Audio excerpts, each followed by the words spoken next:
इस पे तशरीफ़ फरमा मजलिस इत्तेहादुल मुस्लिमीन के सदर जनाब बैरिस्टर असदुद्दीन अवैसी साहब, हमारे उम्मीदवार और पार्टी के जिम्मेदार और सामने बैठकर सुनने वाले हमारे नौजवान साथियों, बुजुर्गों, अस्सलाम वालेकुम व रहमतुल्लाहि व बरकातहू। मैं आप लोगों से यही गुजारिश करने आया कि 2014 से मजलिस इत्तेहादुल मुस्लिमीन आपके बीच में है। यहाँ पर हमारे जो नौजवान थे मजलिस इत्तेहादुल मुस्लिमीन के हैदराबाद के सदर जो है असदुद्दीन अवैसी साहब, अकबरुद्दीन अवैसी साहब से मिलकर जो गुजारिश करे थे कि आप महाराष्ट्र शोलापुर में आइए, यहाँ पर आपके बहुत चाहने वाले हैं। तो अकबरुद्दीन अवैसी साहब, असदुद्दीन अवैसी साहब आप लोगों के बीच में आए और तकरीरें करे। यहाँ पर फिर हम हमारे जो है यहाँ पर MLA लड़े 2014 में।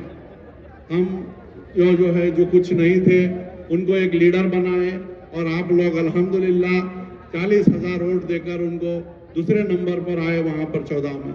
उसके बाद हम 2017 में उनकी ही लीडरशिप में हम कॉरपोरेशन इलेक्शन लड़े। फिर आप लोगों की मेहरबानी, आप लोगों का वोट था, जमात की मोहब्बत थी कि आप लोगों ने 9 उम्मीदवार को यहाँ से जिताया।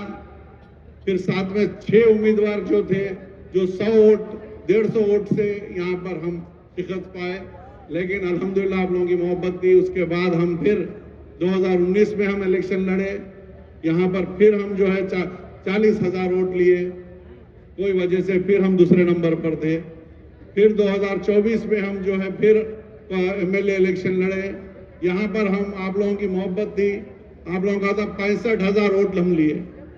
बिल्कुल फारूक शाह अब्दी साहब 2 बार यहाँ पे इलेक्शन लड़े और जो है यहाँ पर बहुत अच्छा काम करे।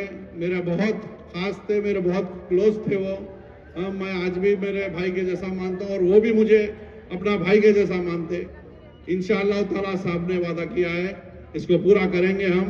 और जरा जिद्दी किस्म के आदमी है, इंशाअल्लाह हम समझा के लाएंगे उनको इंशाअल्लाह। मैं आप लोगों से यही इसलिए सुनाया, मैं 10 साल 12 साल की हिस्ट्री कि हम हल्लो हल्लो हल्लो हल्लो करके हम एक किला बनाए। ये किले को टूटने नहीं देना है, ये आप लोगों की जिम्मेदारी है। ये आज जो है जब फारूक साहब लड़े तो 2024 में ये लोग पूरे मिलकर चाहे कांग्रेस हो, चाहे NCP हो, शिवसेना हो, BJP तो हमारी दुश्मन है, ये पूरे मिलकर फारूक साहब को हराने का काम करे। आप लोग ये सब जानते हैं। इसी तरीके से औरंगाबाद में भी हमारे इम्तियाज जलील साहब और एक हमारे उम्मीदवार को ये पूरे मिलकर हराने का काम करे। हमारे वहां पर भी 2000 वोट से इम्तियाज जलील साहब वहां से हारे।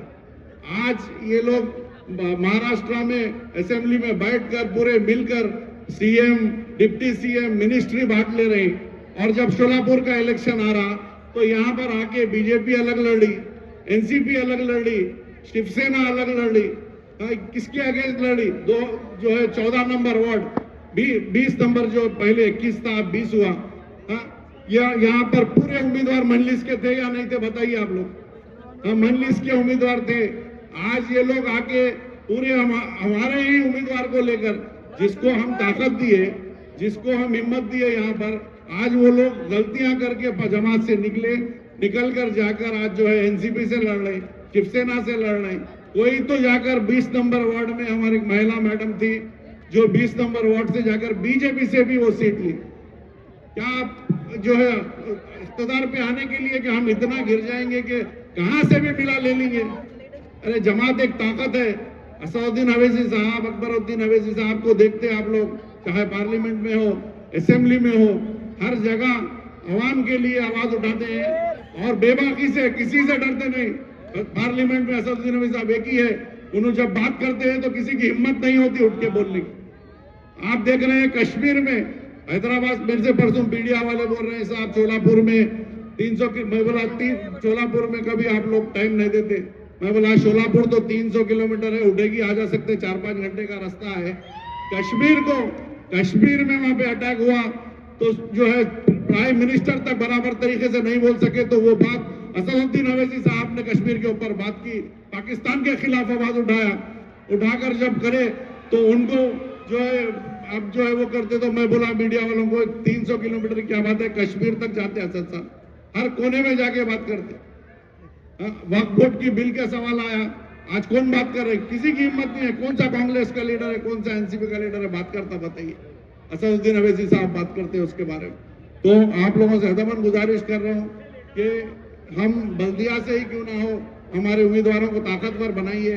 असद साहब का, अकबर साहब का बोलना यही रहता कि आप अपने उम्मीदवारों को ऐसा ताकतवर बनाइए कि हर जगह असद साहब, अकबर साहब नहीं, आपका उम्मीदवार खुद। आज आप लोग देख रहे हैं 5 साल में फारूक शाब्दी साहब जब आए थे तो शायद इतना मोहब्बत नहीं थी, लेकिन जब 24 में लड़े, आज आपके पास नहीं है, तो आप लोग आज कैसे चीखा मार रहे फारूक शाब्दी साहब का नाम लिए? तो बताइए, ये नाम, ये जो है ये शौहरत क्या जमात से नहीं आई? मुझे बताइए। मैं ये नहीं कहता कि फारूक शाब्दी साहब कोई गलती करे या कुछ करे, बिल्कुल उन्होंने जिम्मेदारी से, पूरी मोहब्बत से जमात के साथ थे और इंशाल्लाह आगे भी रहेंगे। लेकिन मजलिस में ये ताकत है कि एक आम आदमी को एक ताकतवर, एक जो है बड़ा लीडर बना सकती है, याद रखें। तो आप लोगों से मैं गुजारिश कर रहा हूं कि मजलिस इत्तेहादुल मुस्लिमीन को कामयाब करिए।